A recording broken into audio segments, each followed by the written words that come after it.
Yeah. Yes, it's Does recording. it says recording.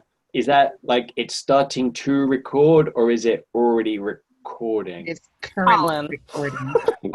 What is anyway? I know because I'm only because like on the Google one, it says recording. It says you like see starting that- to record, and then it says recording as a red dot. Yeah, if you see that, it's actively recording. All right, okay, so we can start now. Yes. Okay. Do All right. your little intro. Yeah. So, and I'm slightly scriff because my camera's here and the screen's here, but this is brilliant. So a lot of people in our company have said, "Can we have Zoom? Can we have Zoom? We like the 9 screens. We like the 24 people." We're gonna get 49 in this meeting. 49 or whatever it is. Yeah, tiny little people, and it would be, hopefully, I'm assuming Google will add that to Hangouts soon. So yeah, welcome to everybody. Everybody, this is the work from home, everything is fine edition of Solve. And we've got Rose, myself. Oh, let's even put the company name because I normally put that when I join Zoom calls so they know who I am. Dominic, Brian, Sean, Justine, Felipe in the distance, Michael, Brian, Alex, and I'm guessing that's a room or a robot. One of those. Aspra, Abstra? Aspra 4. Abstra 4, can you hear us? And Caleb's just joined. Yeah. Luke is an Abstra. All right, excellent. I thought that was a spaceship from I don't know, Tomorrow's World or one of the other obscure Firefly or something. I don't know. So yeah, this is. I'm sure. I am hoping that everybody is having a relaxing Friday afternoon, because I'm sure everybody needs a lie down and maybe a little cry. I actually did joke with my team that I can't wait for it to rain so I can go outside and nobody will be able to see my tears. How I wanted to catch the webinar that you guys had, that Rose and Michael and some other guys, Brian, were on the other day, all about working from home. So after 7 days, well, not 7 days, some 7 days, because some companies did start to do work from home from the end of last week, but for five full days of having your operations working from home, I guess hands up whose company isn't all working from home? Does anybody still have people on premise? No, there we go. Look at that. Not a single hand. I'm guessing everybody is working from home. So I think that's a trick question for my organization. Yeah. They're supposed to work from home, but a few of them are sneaking in. Right. Yeah. We're allowing people to go into the office on special cases. Right. Yeah, same here. There's a few people who have gotten special accommodations.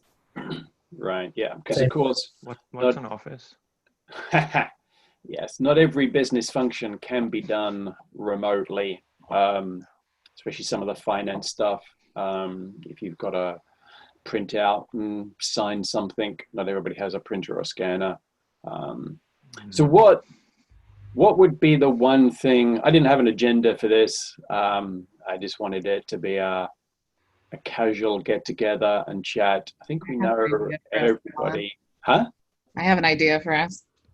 Do you? Oh, what do you have? Well, because we normally go around and do introductions a little bit. I mean, we're getting yeah. We're getting pretty close to having a normal crowd now. Yeah. But why don't we do that and then just give us 3 adjectives to describe how your week has been, or 3 words, just 3 words to describe your week. That's a very good idea. Who wants to start? Who needs a minute to think? Should we go in alphabetical order or reverse alphabetical order based on last name? I can go. Okay. I'm Felipe Mulford. I work at Fossil, big G Suite shop. I don't know if I've met everybody on this call yet, but yep. If I could explain the last week, I'll say 4 words: super tech support. for executives, 5 words. So we've switched to Google, like 5 years ago or so, but there's still a lot of gaps in knowledge, especially the higher up in the org you get. So there's been a lot of, hey, how do I get this Hangouts to do this or that or the other? And so it's been fun. Who else wants to go? I can go. Yeah. Yeah. Let's go along. I guess everybody's got a different layout, haven't they? Yeah. Does everybody have a different? Oh, yeah. That's Yeah. My name is Justine. For those of you who don't know me, I'm the director of IT at Better Cloud. And I would say that my week has been very long and hectic. I feel like this week has lasted a year. Mm. I was trying to remember when we started working from home, and it was last Wednesday. And I thought we had already been at it for over 2 weeks. Yeah. Yeah. I'm Brian Farrell. I'm the IT manager at Better Cloud. And I was going to say I would use 4 words, and it would be, what day is it? Like I've had several days where I thought something happened the day before or the week before, and it was like that morning.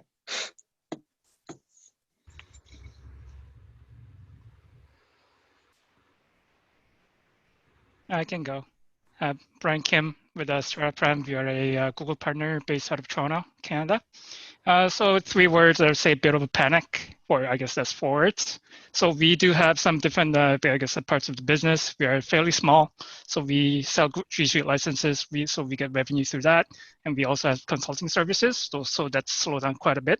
So there's a bit of a panic, especially from management, but we're managing. Yeah, I'll go. I'm Alex. This week's been pretty normal, just lethargic. We're already pretty well prepared for this because we have pretty resilient DR plans because we deal with hurricanes most years. So everyone already has a laptop, and we already have everyone set up on the VPN. And so, yeah, it's just been, I work from home a lot, but it's definitely a shift to never leave the house.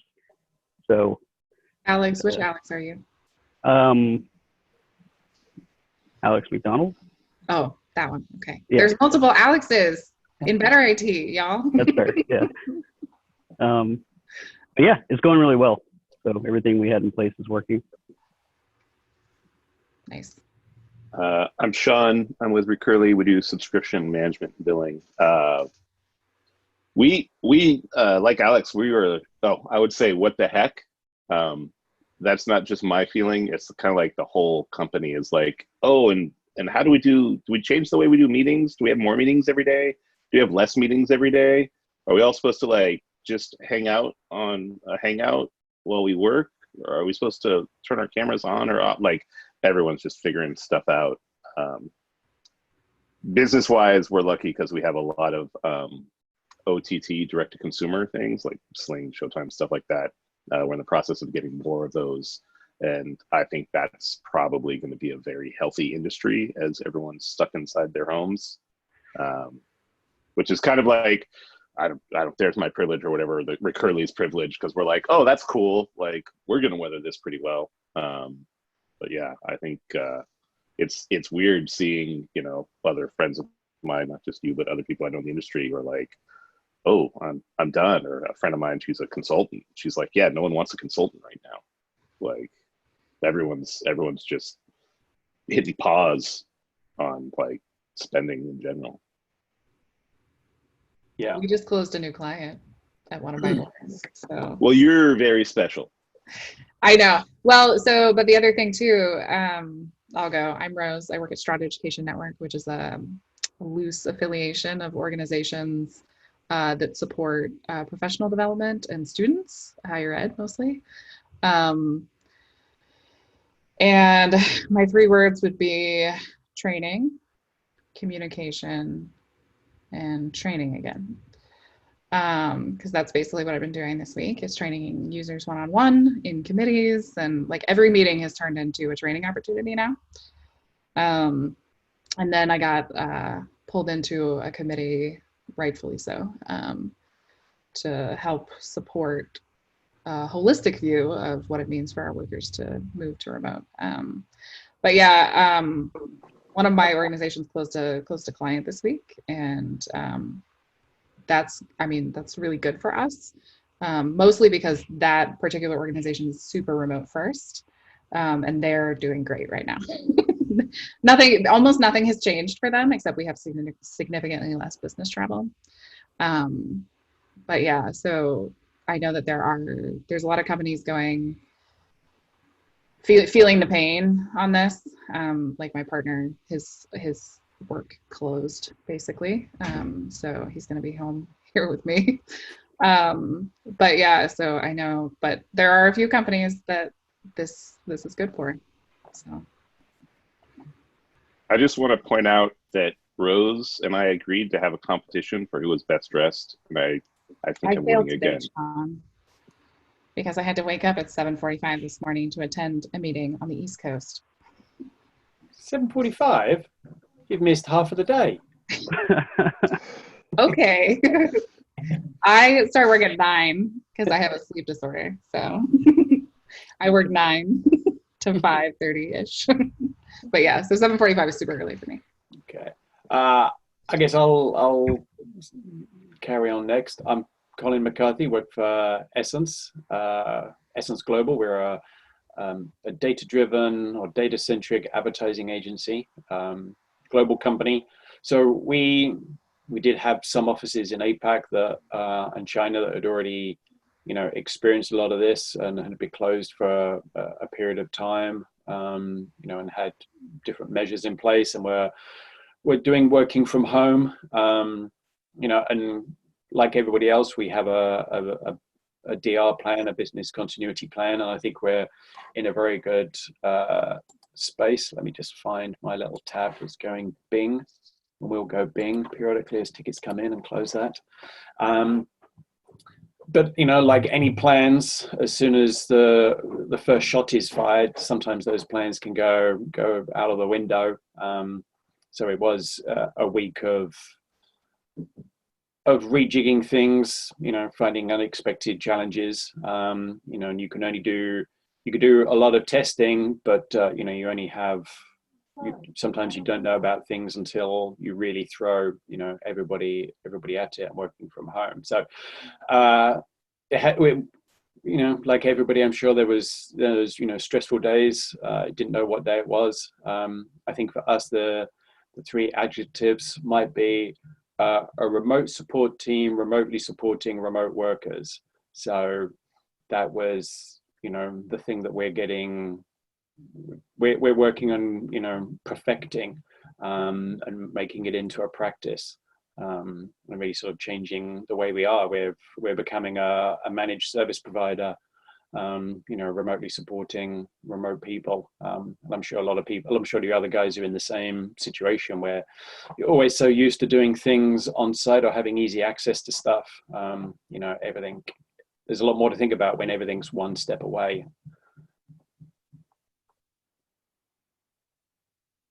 Who's next? I figure I didn't give myself a proper introduction. I met some of you, but I'm an engineer for Rainier Incorporated, which is a real estate investment trust. We own 3 million acres of trees here in the New Zealand also. And yeah, we're atypical for that industry in that we're cloud first and everyone else is way behind. And our CEO relayed that everyone else in their peer group has been talking about the struggles they've been going through. And our CEO was like, yeah, it must be rough.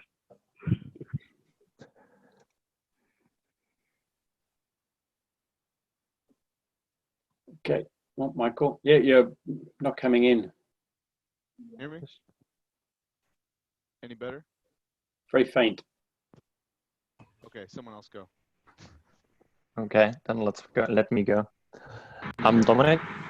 I own a company. Luckily, I don't have any full-time employees at the moment. But this week is up and down from like personally and psychologically and also business-wise. So those are a lot of challenges that I'm going through in here. So projects that are not immediate or urgent are being delayed.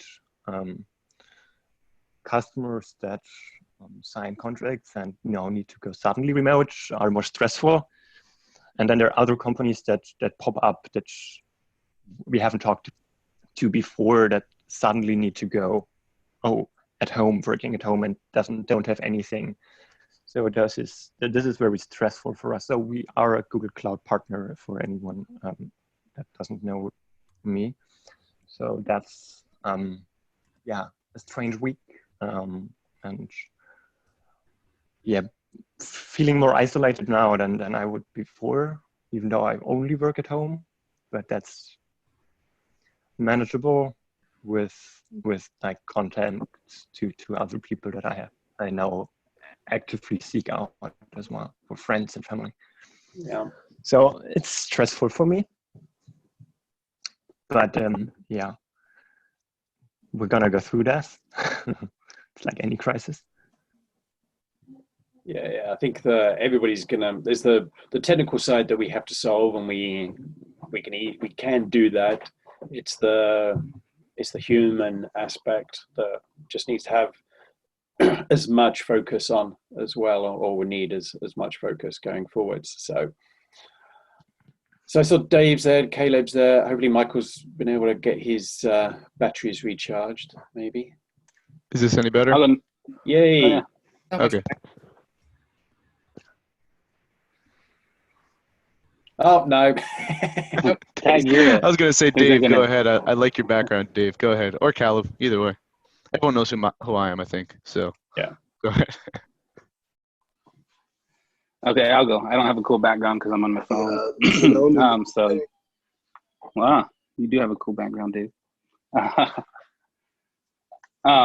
So I am the one and only IT guy at a law firm. It's Vasey Nicholson Nearpass in Rochester, New York. We do real estate deals for a big real estate investment firm here in Rochester.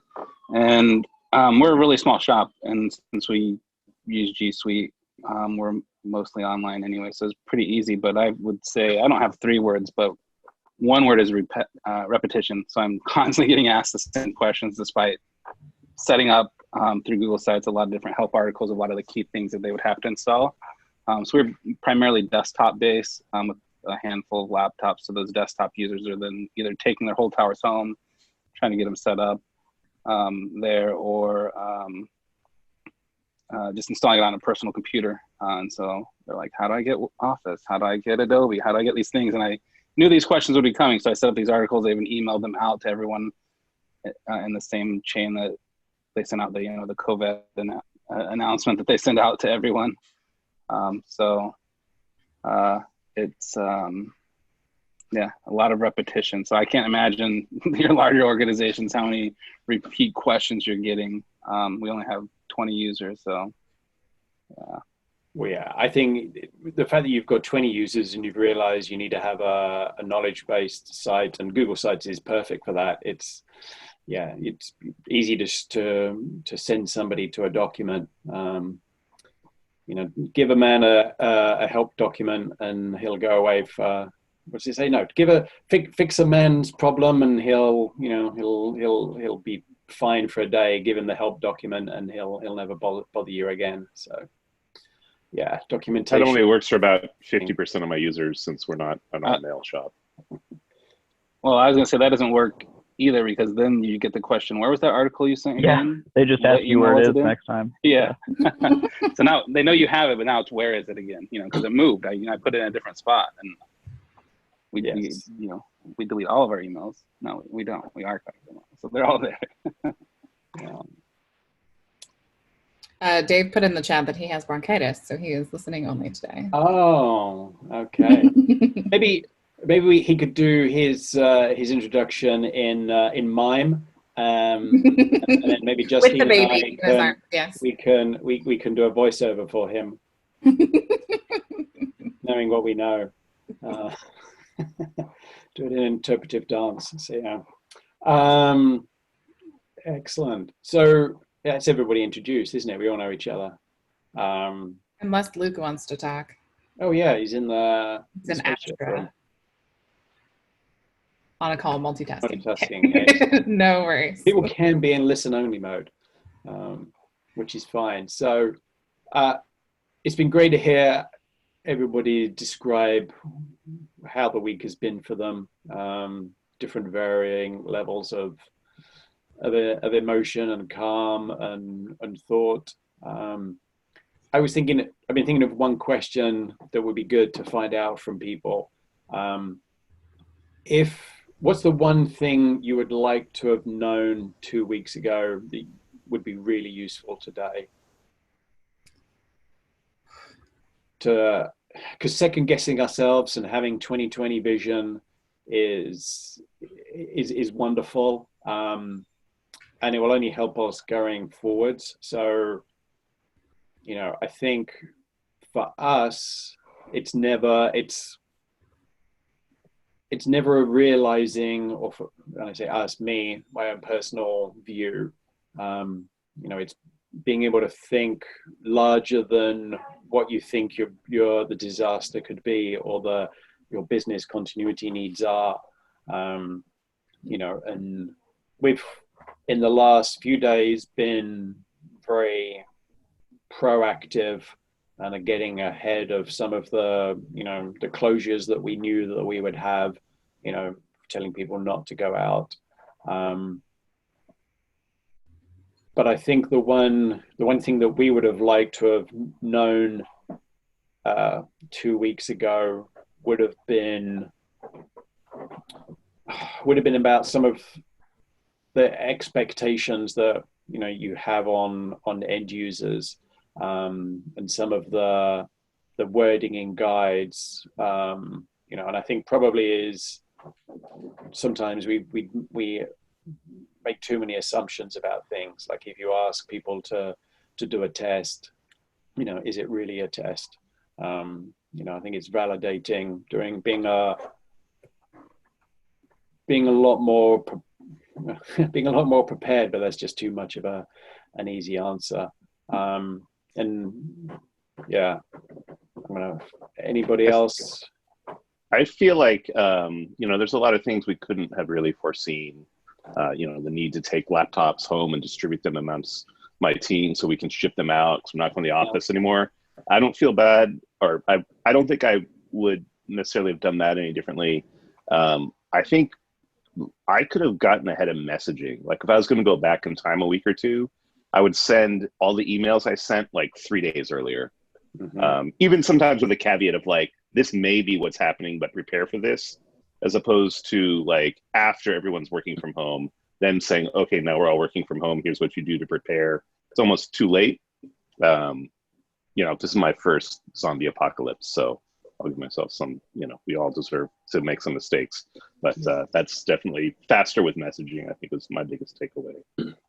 Does everybody use email as the primary form of messaging? We have a number of different platforms, and we were ahead, I think, and were prepared. The communication has been good, and it is what you say about knowing to have laptops now that we are in a completely distributed support environment. It's people, I'm expecting more laptops to be dropped. I'm expecting more glasses of water to be spilled on laptops, purely because the nature of everybody move your glass away. Yeah, I've got an empty glass here as well. It's just the nature of working out, working at homes. Do we give everybody a sippy cup so they can't spill it? Colin, it's funny you bring up the idea. Yeah, it's funny you guys bring up the laptop thing, because I think we get a better picture of how long this is going to go on, because I think that would be my thing, is like I wasn't prepared for how much time this would take. We're a very remote forward IT organization, and we had intentionally been working to set our organizations up to be able to accommodate remote work, and so I just didn't conceptualize very well how much time this would take. But the other thing is the more clear this picture gets, the more I regret not having more equipment on hand, because we don't have extra equipment. We have loaners and we have Chromebooks. And if I needed to replace a Mac right now, I'm looking at a 4-week delay. So, I mean, those are things that we're gonna have to deal with as they come up. But yeah, it's something that I wish I would have considered, is that there might be a shortage. Yeah, the lead times, I've even communicating with Dell, even in an email thread, you know, those lead times are extending. You're trying to order some monitors and they say, oh yeah, we can get it by end of March. And they're like, here's the PO. It's like, end of April now.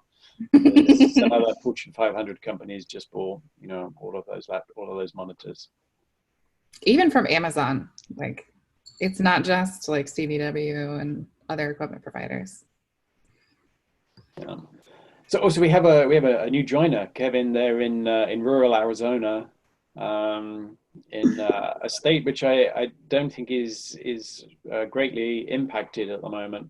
This is actually the picture behind me is Big Thunder Mountain Railroad from Walt Disney World in Orlando. It was close though. I think that's what they were going for.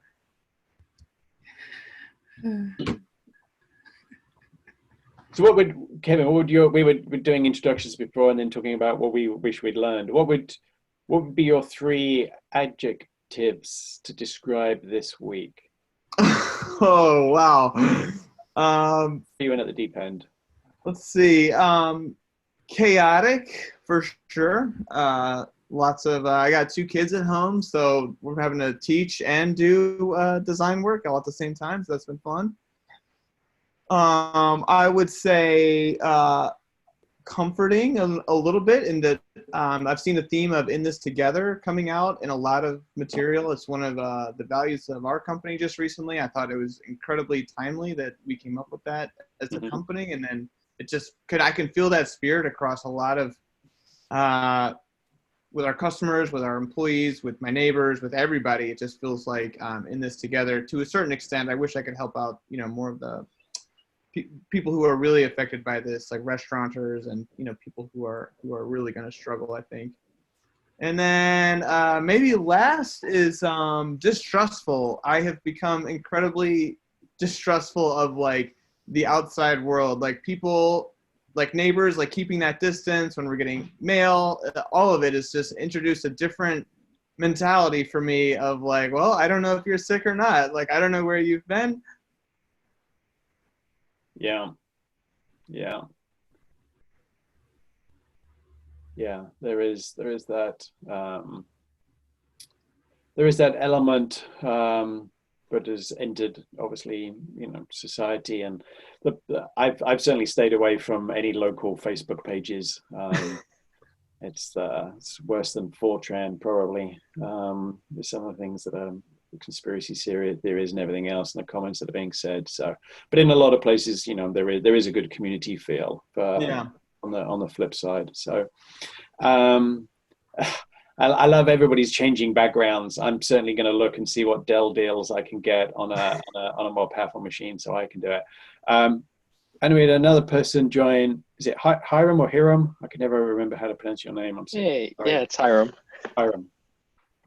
So did you catch that? We were just we're going around and doing introductions and what we wish we knew about this week before we went into it. How would you describe this week? A little bit less than normal for me. I'm a remote employee anyways, so I'm used to staying indoors most of the week. But it's a little different because of the curfews that I have now. So I'm being forced to stay in, and I don't like it. I like having my outside time. Yeah. I think we all have to build in routine. There's one thing that I've, managing an 18-person remote team with sort of 5 direct people that I manage, and then their team underneath it was, creating some normalcy and getting people to have their own, regular routines and getting people to take a lunch hour. And it's like, you know, we're going to have to step away. We've got to go and, you know, do what we normally do of, you know, walk around the office and chat with other people. So, you know, step away from the computer, you know, look out the window, you know, have social calls with people. I was curious, you said, Kevin, with you know, the balance of work and kids, you know, obviously different workforces have, you know, different family responsibilities. Has anybody looked at changing their support model? Because, you know, we are, for some of our offices where there's a more family orientated workforce, we're looking to trying to give them some evening support, because we imagine that a lot of the online schools are doing from 7 to 1, and then we know from 1 o'clock the house is going to be chaos. So we assume that you know, our staff will start working, you know, late in the evenings, and then may need to have some IT support. Has anybody else got plans for that or looking into that? We don't have anything concrete. I know we're looking at options of how we can better support people with family at home. Obviously, this is kind of a new thing for a lot of, I think, IT and businesses to deal with. Of, well, you gotta do your regular job and also make sure your kids get educated. So, you know, I think there's definitely conversations happening around, you know, what can we do to better help support our employees. We're seeing more tickets coming in after hours. So that's one thing. We're not seeing an increase in total tickets necessarily, but we are seeing an uptick in the number of tickets that come in after hours. So I think, you know, we're kind of monitoring it right now to see what we need to do. But I think it's possible that mid next week we might implement a late hours support option. At least one staff member. We're pretty good because we have staff on the East Coast and the West Coast, so we're covered early in the morning to late in the evening for at least one of those coasts. Yeah. Right, but yeah, so extending out the hours, especially for the West Coast. Anybody else seeing those changes as well? Since I'm the only one that they can reach out to, I've been 24/7 for a long time. So it's not much of a change, but I am seeing more requests later at night once kids are gone down to bed and stuff like that. 8 or 9 o'clock, I get a few chats or emails or tickets come in. Nothing really urgent at that time usually, but it's a lot easier to help them chase where cords plugged in incorrectly in their home router system when the kids aren't trying to pull on the other cord. Yeah. So. Yeah, I was going to ask, is there any consistency if you are seeing an uptick after hours or even normal hours? Is there any consistency in the tickets you're seeing and how you're approaching those, I guess, to the whole group? I'm seeing a slight increase in after hours. We don't have any official after hours support, but everyone on the team is pretty dedicated to making the company successful. So we almost always pick things up. This is like not data. This is a narrative. But what I'm seeing is all the things that used to be drive-bys, you know, where someone come up and be like, "Oh, hey, can you help me out with this real quick?" Or, "Oh, by the way, I was wondering if you could set up this forwarding address for someone who's not here anymore." All those like casual things that should have been tickets before and never were. Those are the things that are coming in after hours. Those are like the afterthoughts where people are like, "Oh, I can't," like for whatever reason, they don't want to file a darn ticket. And so they're just going to send an email or a Slack message at like 9 p.m. is what I'm seeing. So we've also got Mel has joined there down at the bottom of my screen.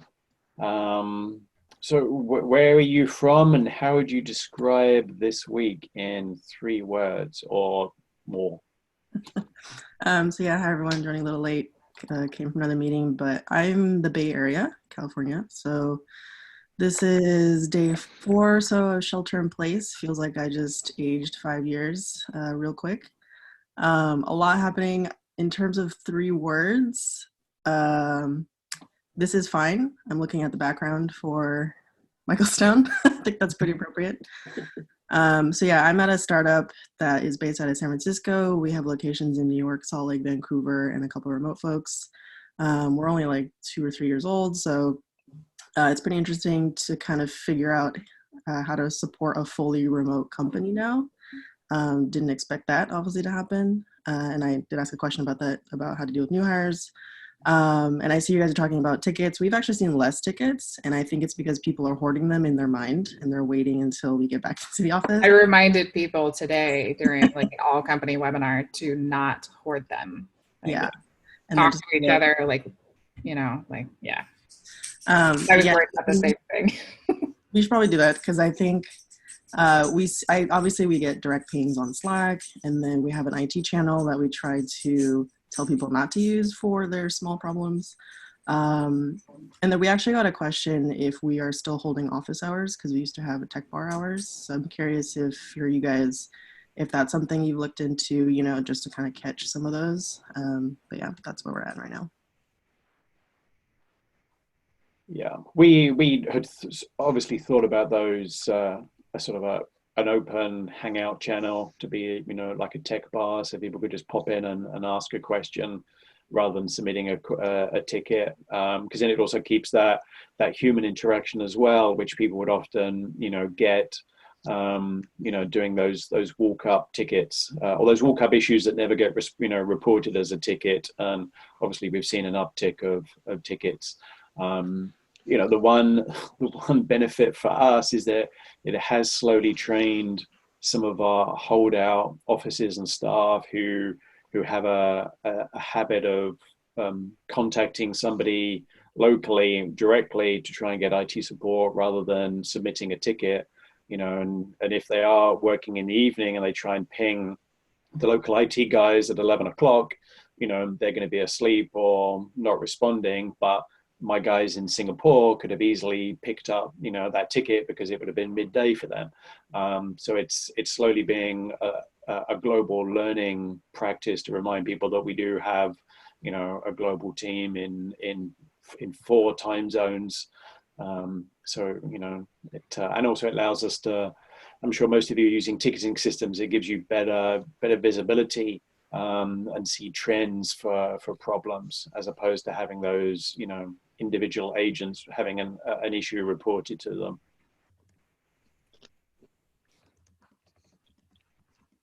So what I suggest as well, if you have those regular office hours or questions and answer sessions, keep them, try to keep them. Keep those regulars and try to make them digital if you had them in your own meeting room, for example, and now try to make them digital. Keep those routines. It really helps your team to adjust as well. Yeah. And you will see different questions. I'm thinking, but they're needed to be answered, I guess. So make sure you keep them. We've definitely considered doing open office hours like that. Usually we try to have something. We have office hours, but it's more like a 30-minute meeting where we do like a 10-15 minute demo, and then we have 15 minutes of questions. But yeah, I know one of my orgs has a lot of walk-ups, and so I am entertaining the idea of having like an open Zoom meeting where people can just drop in for 3 hours multiple times a week or something like that. Yeah, that's good. All right. One of my challenges that just dropped into my head is I'm also the board member of a nonprofit. We run a warehouse full of donations for refugees in that organization. So that's, we don't usually see tickets for that also on company side, because we offer that for free as well. But we see a lot of engagement from these people, students usually that help there, that really want to learn each other people how stuff works on remotely, as well as how they could engage into more local help for them. And that was an amazing thing to see, that the team itself is organizing themselves to do a different kind of support work because our warehouse obviously is also closed. For donations, we don't accept any more donations because we would need to definitely wash stuff now, and that's just a lot of work for us that we can't handle there. And there are other things that we're trying to do for the local community there, organizing food deliveries and stuff, and that's something that's really encouraging as well to see from my team over there. It's in a different city from me. It's like 2 hours away, and I never see them. But what they're doing over Slack is amazing. That's encouraging as well. Yeah. There's going to be a lot of community work, happening. So has anybody got any final thoughts for what they've learned from this week that they would have liked to have known 2 weeks ago? Because I have another question to ask as we get to the last sort of 15 minutes of our normal hour or 45-minute chat. Is it an hour or is it 45 minutes? Well, it was 45. I used to do 45 minutes because I didn't want to make it long, but this is a special edition episode of Solve. Brought to you by Zoom, where you're going to be for the rest of your career. I have something to add. I've kind of realized in this time that I think those of us who've been in IT for a while are used to people panicking, and we're used to everyone around us freaking out, and we have to be the calm people. And I'm seeing that really in full effect as everyone else who's not used to that, who's used to having control, is losing it, and they begin to panic. And so I basically extended my duties to other departments of the company to try and help them stabilize and figure out, like giving HR tips on what to tell people. And because we're used to working from home, no one else is really used to it. And yeah, basically everyone's kind of scrambling right now. And it's nice to be used to that and be able to relax in the panic. But, one of the things, I mean, I agree. I think we're used to being the calm people. Maybe because sometimes we're the instigators of the panic, right? We instigate some of the technology changes that cause the panic. But one of the things about that, because I think my team is also well adapted to being the calm ones. When it's a global crisis like this, it can be just sort of a layer of existential dread that sits over your day. So it can be a little bit harder to be the calm person. So we're trying to support our team members in that, because we definitely have some people who are very worried. Yes. Yeah. I think I would have liked to know. To know that my sort of paranoia about what was going to happen wasn't really like paranoia. That you should just go, like, disaster planning is a thing, but you should also, not just like as a theoretical or like more abstract idea, but like this thing that you think is not really bad now has the potential to get much worse, and then much worse after that, and much worse after that. So right, it's sort of like Sean said, so much the theoretical. Like, I wish we would have acted 3 days earlier than we did. Yeah. Like when we had and right now, I think I'd like, it was going to go a particular direction, we should have gone there. Yeah, and I think right now, what I'm curious, or like what I want to know in the future right now, is like from more of a psychological perspective, like what's this going to be like for people when it's not just like a couple of weeks or a week or two, and they're, trapped in their homes for 4 months or 2 months or whatever, however long. Yeah, that's the real concern. Like, I've been trying to relate to HR, is like people are going to be losing their minds after maybe 2 weeks. Like 4 weeks in, people, especially, like, I'm an introvert, so big whoop, but everyone that's used to going out and talking to people is going to literally lose their mind. And right. How do Especially we deal with that? Shelter in place order, and they can't really right. go anywhere. Like, we have nothing to deal with that. Like, there's only so much Netflix you can watch before you start yelling at your kids all the time, Well, that's why I think it's very important for us as leadership, or if we are in a leadership position, or us for ourselves, is to maintain the that sense of routine, because you hear stories of, you know, either people who have been held prisoner. There was an English guy in the 80s, Terry Waite, who was held prisoner in Lebanon, or if you've heard stories from people who've been held in solitary confinement, the way they maintain a sense of stability and sanity is by creating a routine for themselves, even with the limited, you know, freedoms that they may have as a prisoner.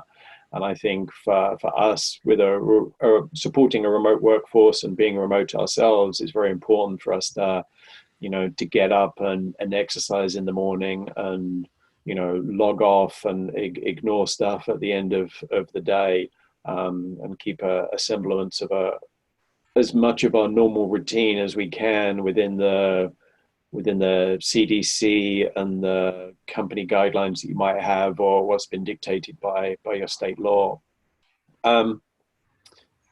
The one other thing I wanted to ask you, and jump in if anybody's got anything else to add, I wanted to find out what people were looking forward to next week, or what was a project that they wanted to work on. You know, the one thing that we're very interested to carry on working on is Azure Windows virtualized desktops, you know, as a way to securely provide some access to some internal services, which is going to be, you know, and I've saw in some of the Slack chat, there's people asking about, you know, AWS workspaces, and there's a GCP company that does old partner that also does workspaces. So what else are people looking forward to work on next week, and the coming weeks as well, I'm guessing? It's not coronavirus related, but in my free time, in between all the other fires, I'm working on our SaaS spend tool that we just got. So I'm working on our implementation of that, and it's fun because it's something that I've wanted for probably 9 to 12 months now, and we finally were able to purchase it. And so it's really bad timing with everything else going on, but it's my little back burner thing when I just need to clear my head and do something I enjoy. I think Which the one next did few you end up weeks, going with? Blissfully? Yeah. Let us know how you like it. Yeah, no. Oh, trust me. Good. We can do a SaaS management spend off, because I know. we're probably taking a different product as well, so we can challenge them in a duel. And I'll share that Dave wrote security documentation with a purple devil face next to it. Yes. Yeah. I think every one of those back burner projects is going to come to the front burner, and it will be security documentation, and those knowledge base help sites are going to get an update, and become. We're finally going to implement a Slack drip campaign. We've been trying to do that for over a year, and it just kind of got pushed off by other projects, but now it is required. So. Well, we're having a baby off as well. Felipe's gone and ordered himself a child, so we can Dave and Felipe having a baby off. We can have a cat off if I go upstairs and get a number of cats. Yeah, I could grab my cat as well. We'll have to do that the next solve. Yes. Yeah. Okay.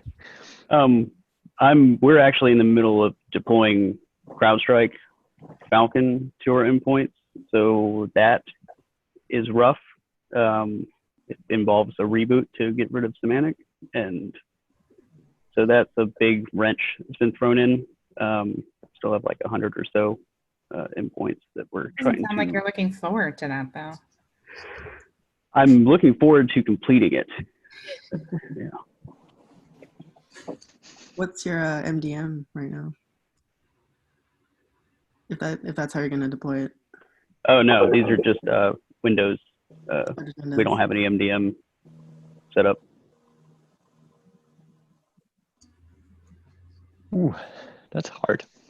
My my company is currently switching over to a new HRS system, and that Ooh, should be completed by next week, or an at least excellent time to be in the middle of that. Yeah. yeah, So, right? and how many years ago did it start? I've heard that they always take the longest to complete. It started before I was onboarded for Workiva, so it's been a while. I think 8 months. So not that What are you bad. guys switching to? We're switching over to Workday from ADP. Oh, I have Nice. 80 Yeah. now. We're looking at Oh. Maybe Workday. one day for us. Hopefully, everyone will be lucky enough to try it. Yeah, our company's launching next week too, to Workday. So I don't know if I look forward to that. So A lot of work, but eventually you'll get there.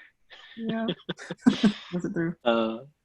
Look, we're still on ADP. Sad face. I'm sorry. I am very sorry to hear that. Yeah, we're on. So I've actually never really had a good interaction with ADP, or at least a long interaction with ADP. All of the companies that I've ever worked for were either switching off of ADP or didn't have ADP anymore. But Workday seems pretty cool. But that being said, I'm excited that this is ending. So instead of being excited for a project coming up, I'm excited this one is ending. That sounds good. I'll be working on SSO and DMARC over the next few weeks. Nice. Excellent. What a good time. They're two of the best acronyms in the world. They are. SSO and DPM. You slip them into any conversation, and you're going to be killing it. So I'm happy that we can onboard a new client on a recurring support plan next week. So at least some bright spots in all of this. They're with us on licenses for a couple of months now, but we're happy to onboard them next week to the recurring support plan, and that's one of the bright spots in this crisis still. And they're needed more than ever because, well, they are also going fully remote starting Monday, including getting onboarded their team on G Suite, all of their people on G Suite on Monday. So that's gonna be fun. I heard a story in another IT-focused Slack channel or Slack workspace called Tab Geeks. This guy told a story about how he onboarded his entire staff to G Suite in one day. He just worked all night, and he said the data migration is still going, but he just he literally called it, he said he ham-fisted it. And I was like, I did 2 G Suite migrations last year. It was 160 people in one day. Wow. That's impressive. Yeah. Apparently he'd been asking to move to G Suite, and then all of a sudden his executives, like when the remote work stuff came, his executives were like, you just need to do it. Do it now. Yeah, it's not that bad there, but We should also cross our fingers and hope that none of our executives come to us with a giant project that we need to very impressive. Yeah, I saw a post on Reddit where some assistant principal was asked to migrate all of their, I guess, staff and students to G Suite starting next Monday, which I thought was crazy. Yeah, we did 2 months, and that was considered fairly aggressive. Mm-hmm. Yeah, that's pretty. I'm impressed that you were able to do that in that timeline. We have a similar project on the roadmap because of that thing, but that's like still uncertain at the moment. But yeah, we're looking at something like that as well, with like data migration following instead of having it preset. So we're running 2 systems in that part for old emails and new emails. And I would imagine and old data and new data. So that's the thing that we're looking at as well for some. I would imagine that other partners are doing the same, like for both Microsoft and Google, that people are looking at how to speed up the migration process. Get on there like yesterday. That's a lot of the calls we are getting from existing clients. How can we get on there yesterday instead of tomorrow? I think sometimes. Yeah. I think for some of these projects, you do just have to rip the band-aid off, and go with it and jump in. head first. So sometimes, obviously with careful planning, but yeah, you just have to do it. Just do it. And I was just like, how much time did you have to train your users? Like, did you train them at all? No. Like, we trained people to move off of our Microsoft. In this case, you just don't. You just don't. You just throw them in. You train them afterwards and just give them their data, and they're gonna find it. Just tell them It's to 160 search. people. You just have a 160 person Zoom call. Yeah. You just click here. Now I click think here. that's the definition of a cowboy kind of move. Like that seems masochistic at best. I mean, I understand it, because I think some companies were not prepared for this, and they are scrambling now to figure out how to make it work. But I heard that story and I was just like, number one, that's incredible that you did that and you were able to accomplish it, because I've poured over spreadsheets of users for weeks even. And number two, like, is your company burning down right now? Because it seems like it would be. When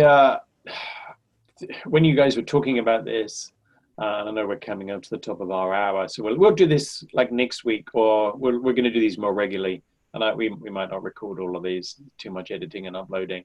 I think these are really good chats and discussions.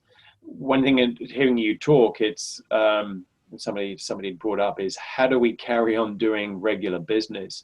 So, because of course, like the HRS migrations are happening while we're dealing with everything else. How do we carry on? And people will be onboarding new clients. There will be new business coming in. How do we? I guess this week is over, so it's going to get easier in the future. But how do we carry on doing business while we're doing everything that has to be done and changed at the same time? I think a lot of people are still figuring that out. What did Sean say? Grab a shovel and make sure the zombies are out of the backyard. Yeah, let's do that. See you next week. Must have had another call or something to go to. So I was very impressed with his hat. He does have the best hats. So thank you very much. It was amazing. We can either carry on or stop. I've got stuff to do. I got some work to do, Colin. Yeah. I'm the host of this meeting. Talking about hosts of meetings, one last thing, Google, I reckon, have been incredibly busy in the background, because they removed the restriction on Hangouts, so that education, of course, has been a huge uptick in education companies, establishments using Hangouts. They did an update today where only the meeting owner can mute people, and participants on the call can't mute the meeting owner. So obviously there are a lot of students where the teacher is trying to teach the class, realizing the students going, oh, I just got to select their name and click mute or remove, and removing the teacher from the call. So it's definitely something that highlights those little limitations that we don't think about very much as adults. Yeah. So, but children will think about it. Yeah. I used to work in secondary. I used to do a bit. I was a IT manager deputy IT manager at a secondary education school in the UK, and it was brilliant because we were basically protecting the school, protecting our network from 2,000 hackers that were on site. They were brilliant, and we knew who to watch and look at and monitor, because those guys, they knew how to break through everything. So you make a cleverer mousetrap, and they would become cleverer mice. It was really, really challenging and quite enjoyable. He's got a whole family up there. Yeah. Oh yeah, he's got another one. Okay, I think Dave's got one in storage somewhere. He's got an air and a spare. So. On the related note of the education thing, I'm one of the admins of the G Suite community on cloud community. CCC is what it's called. Mhm. So they've been hammering that. A bunch of educational people, hey, all these limitations. Yeah, you're right. Students have been kicking out teachers from the meeting, and then they get back in, they couldn't figure it out and stuff. So I find it very impressive that in a matter of a week or so, Google has rolled out all these changes to meet, one, expanding it, and two, making it these new functionalities. I mean, as all of us know, if you ever try and submit a feature idea or something there, it can go unheard or unnoticed forever. So to have them make that change is kind of great. And there's still people upset because it's still not perfect, but I don't think any of, Zoom has its own limitations as well. So it's very funny. But this is only for the G Suite for education domains. It's not going to roll out to our domains, by the way. No. Right. It's just I was wondering that too when I saw it. I was like, I hope not. Because we're adults. We're not going to be in a company meeting and then all of a sudden to mute the CEO, are we? I would hope not. Yeah. I think we're going to see a have lot some. of that too. Like Hangouts Chat and Hangouts Meet both have their own limitations. And as Google tries to soak up some of the need, I think they're going to be adding a lot more functionality that they originally had roadmapped pretty far out, right? Like in a Hangouts meeting, I don't think you can have multiple hosts, right? Right. They also don't have the gallery view for more than 4 people, right? Yeah, So that's why we're trying Zoom today. Yeah. But in Hangouts Chat too, there's some other significant limitations. And so I wouldn't be surprised if in the next couple of months, as we get a clearer picture of how long this is going to go on, if all the companies don't take this as an opportunity to try to win customers. Well, yeah, it's been interesting this week that Slack and Teams have launched new features. They were either on the roadmap or they threw every engineer they had and said, let's put Agile to its limits. I will say the Slack one has been in development for a long time. Okay. Yeah. We were part of the preview before coronavirus. Yes. So everything's going I to can be, at least say, like, yeah, it will. So a week ago. We will be recording things as BC. Yeah. Before coronavirus or COVID-19. So anyway, I'm being pinged because my Hangouts chat does say that I'm no longer in a meeting. So I have people ping me. I'm going to have to go. So, which is one of the good new features in Hangouts chat. But this has been great. We'll organize something again for next week, and we'll do these more regularly because I love these. thanks everybody. Bye, y'all. All right. Thanks, everyone. Was good.